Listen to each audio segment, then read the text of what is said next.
1 Samuel 4. Dan perkataan Samuel sampai ke seluruh Israel. Tabut Tuhan dirampas. Orang Israel maju berperang melawan orang Filistin dan berkemah dekat Ebenhaezer, sedang orang Filistin berkemah di Afek. Orang Filistin mengatur barisannya berhadapan dengan orang Israel. Ketika pertempuran menghebat, terpukullah kalah orang Israel oleh orang Filistin yang menewaskan kira-kira 4.000 orang di medan pertempuran itu. Ketika tentara itu kembali ke perkemahan, berkatalah para tua-tua Israel, "Mengapa Tuhan membuat kita terpukul kalah oleh orang Filistin pada hari ini? Marilah kita mengambil dari Silo tabut perjanjian Tuhan supaya ia datang ke tengah-tengah kita dan melepaskan kita dari tangan musuh kita." Kemudian bangsa itu menyuruh orang ke Silo. Lalu mereka mengangkat dari sana tabut perjanjian Tuhan semesta alam yang bersemayam di atas para kerub. Kedua anak Eli, Hofni dan Pinehas ada di sana dekat tabut perjanjian Allah itu. Segera sesudah tabut perjanjian Tuhan sampai ke perkemahan, bersoraklah seluruh orang Israel dengan nyaring, sehingga bumi bergetar. Dan orang Filistin yang mendengar bunyi sorak itu berkata, "Apakah bunyi sorak yang nyaring di perkemahan orang Ibrani itu?"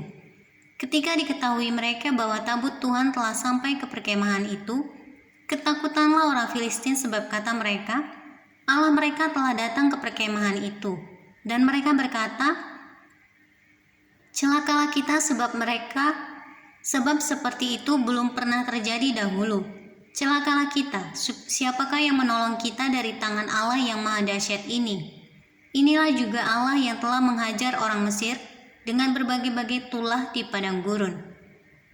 Kuatkanlah hatimu dan berlakulah seperti laki-laki, hai orang Filistin, supaya kamu jangan menjadi budak orang Ibrani itu, seperti mereka dahulu menjadi budakmu. Berlakulah seperti laki-laki dan berperanglah." Lalu berperanglah orang Filistin sehingga orang Israel terpukul kalah. Mereka melarikan diri masing-masing ke kemahnya. Amatlah besar kekalahan itu, dari pihak Israel gugur 30.000 orang, pasukan berjalan kaki. Lagi pula tabut Allah dirampas dan kedua anak Eli, Hofni dan Pinehas tewas. Seorang dari suku Benyamin lari dari barisan pertempuran, dan pada hari itu juga ia sampai ke Silo dengan pakaian terkoyak-koyak dan dengan tanah di kepalanya. Ketika ia sampai, Eli sedang duduk di kursi di tepi jalan menunggu-nunggu, sebab hatinya berdebar-debar karena tabut Allah itu. Ketika orang itu masuk ke kota dan menceritakan kabar itu, berteriaklah seluruh kota itu. Ketika Eli mendengar bunyi teriakan itu, bertanyalah ia, "Keributan apakah itu?" Lalu bersegeralah orang itu mendapatkan Eli dan memberitahukannya kepadanya. Eli sudah 98 tahun umurnya dan matanya sudah bular, sehingga ia tidak dapat melihat lagi. Kata orang itu kepada Eli, "Aku datang dari medan pertempuran, baru hari ini aku melarikan diri dari medan pertempuran." Kata Eli, "Bagaimana keadaannya, anakku?"